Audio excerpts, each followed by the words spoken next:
देश के एक नंबर चैनल पर एक नंबर एंकर जब एक नंबर शो करते हैं तो ये भूल जाते हैं कि आखिर उन्हें शो करना किस पर चाहिए। कभी वो किसी और चीज का विश्लेषण कर देते हैं और कभी वो ऐसा विश्लेषण करते हैं जिसे सुनकर सबका गुस्सा आग बबूला हो जाता है। जी हां, यूं तो सुधीर चौधरी काफी बड़े हैं मुझसे, उम्र में, पद में, कद में, हर चीज में एक्सपीरियंस भी बहुत है उन्हें, लेकिन शायद कभी कभी वो ये भूल जाते हैं कि उन्हें जनता की बात करनी है, उन्हें सिस्टम से सवाल करना है, उन्हें प्रशासन से सवाल करना है, उन्हें सरकारों से सवाल करना है, उन्हें पूछना है कि आखिर हमारे देश में अगर बेरोजगारी बढ़ रही है तो क्यों बढ़ रही है, हमारे देश में जब भी कोई पेपर होता है तो आखिर पेपर लीक क्यों हो जाता है, आखिर हमारे देश की तमाम सरकारी एजेंसियां इस वक्त अडानी के पीछे क्यों नहीं पड़ी हैं। लेकिन नहीं जनाब, वो ये सारे सवाल छोड़कर उन्होंने उनको जो सवाल सूझा वो ये कि हमारी सरकारी भर्तियों के पीछे, एक एक पद के पीछे आखिर इतनी ज्यादा बड़ी तादाद में लोग भर्ती क्यों डाल रहे हैं, फॉर्म क्यों डाल रहे हैं।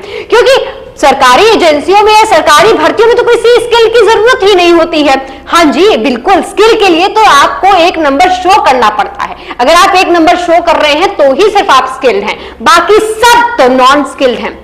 अरे सुनिए सुधीर चौधरी जी, यूं तो आप मुझसे बहुत बड़े हैं, लेकिन मैं आपको जरा बता दूं, हमारे देश की युवा शक्ति की ना गूंज पूरे विश्व में तो गूंजती है।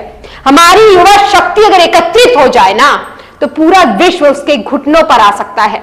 अगर हमारी युवा शक्ति जितनी बड़ी तादाद में है, अगर उतनी ही बड़ी तादाद में उन्हें फैसिलिटीज मिल जाए ना तो समझ लीजिए कि हमारे देश का गौरव कहां से कहां जा सकता है। एक बार अगर ये युवा शक्ति मिलकर और काम करने पर आ जाए ना तो समझ लीजिए दिन दुगुनी रात चौगुनी तेजी से हमारा देश विकास कर सकता है। लेकिन नहीं जनाब, आपको तो कोई फर्क ही नहीं पड़ता। आपको तो फर्क इससे पड़ता है कि पेपर लीक हो गया तो उसमें गलती बच्चों की कैसे है। जी हां बिल्कुल, आखिर क्यों बच्चों ने इतनी बड़ी तादाद में भर्तियों में फॉर्म डाला।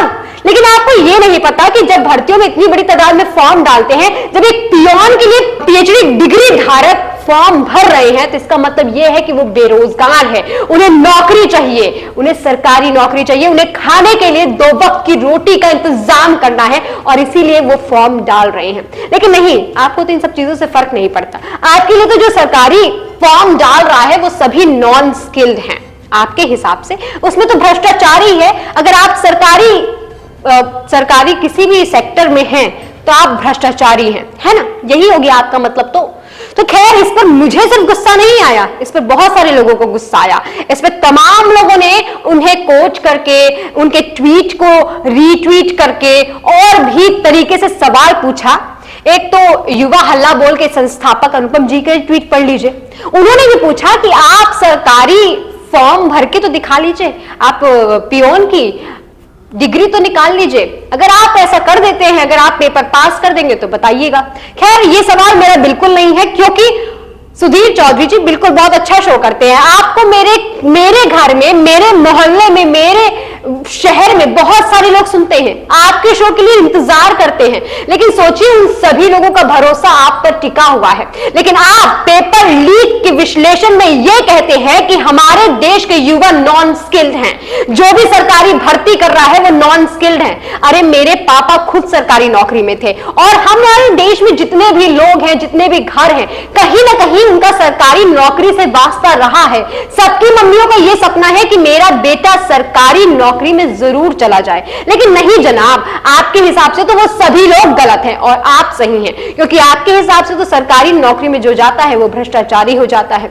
आपकी अगर कहानियां और ऐसे किस्से में सुनाने लगूं तो शायद रात हो जाए, लेकिन इतना जरूर कहना चाहूंगी कि आपको पता होना चाहिए कि आपको किसके लिए सवाल करना है और किससे सवाल करना है। अगर सवालों की सूची कम पड़ जाए तो मैं आपको बता सकती हूं, लेकिन फिर भी सही मुद्दे पर सही तरीके से विश्लेषण करेंगे तो और भी आपका शो हिट करेगा। फिलहाल के लिए नमस्कार।